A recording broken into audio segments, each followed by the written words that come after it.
नमस्कार दोस्तों, बच्चों, स्वागत है आप सबका आपके अपने चैनल मालती शर्मा पर। आज मैं आपको माघ मास कृष्ण पक्ष में पड़ने वाली एकादशी जो कि सन 2021 में 7 फरवरी दिन रविवार को पड़ रही है कि विधि कथा महात्म के बारे में बताऊंगी। एकादशी प्रारंभ होगी 7 फरवरी प्रातःकाल 6:26 पर और समाप्त होगी 8 फरवरी प्रातःकाल 4:47 पर।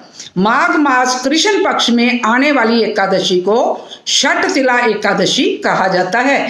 इस दिन भगवान विष्णु जी की पूजा की जाती है। इस दिन श्रद्धालुओं को सूर्योदय से पहले उठकर नित्य क्रिया के पश्चात तिल का उबटन लगाना चाहिए। फिर पानी में तिल मिलाकर स्नान करना चाहिए।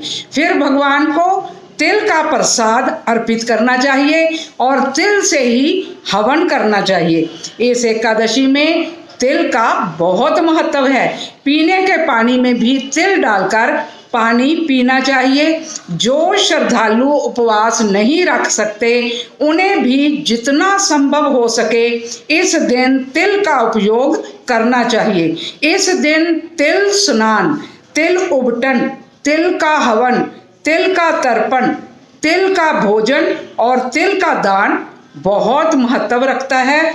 इसी प्रयोग के कारण इसको षटतिला एकादशी भी कहते हैं। ऐसा करने से बहुत से पाप नष्ट हो जाते हैं। अब मैं आपको इसकी कथा सुनाती हूँ, पर उससे पहले जो बंधु मेरे चैनल पर नए हैं, जिन्होंने अभी तक मेरे चैनल को सब्सक्राइब नहीं करा तो कर लें और पास में बने बेल बटन को दबाना भी ना भूलें ताकि मेरे आने वाले वीडियो का नोटिफिकेशन सबसे पहले आपको मिले।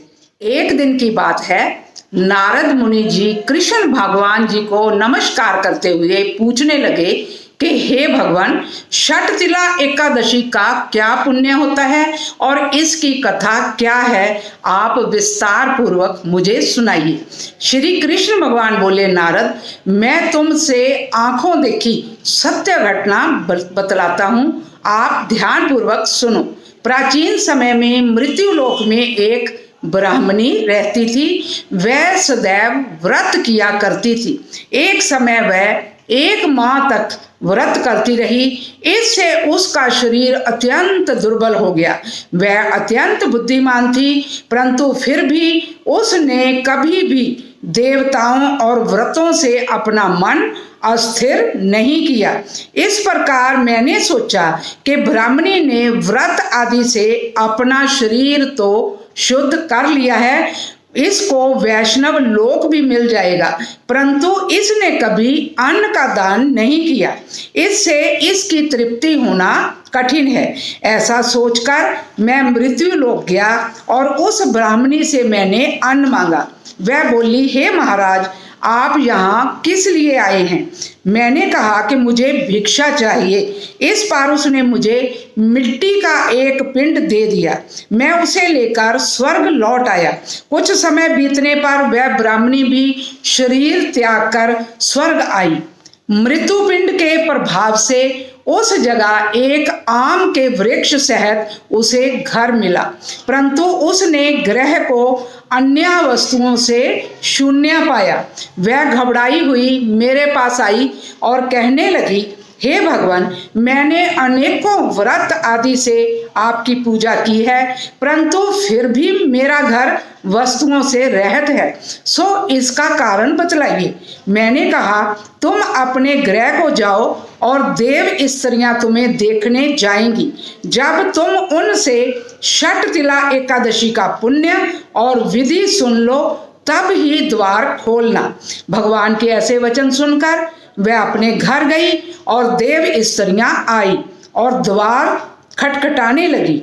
तब वह ब्राह्मणी बोली कि यदि आप मुझे देखने आई हैं तो षटतिला एकादशी का महात्म कहिए। उनमें से एक देव स्त्री बोली, सुनो, मैं कहती हूँ। जब उसने षटतिला एकादशी का महात्म सुना तब उसने द्वार खोला।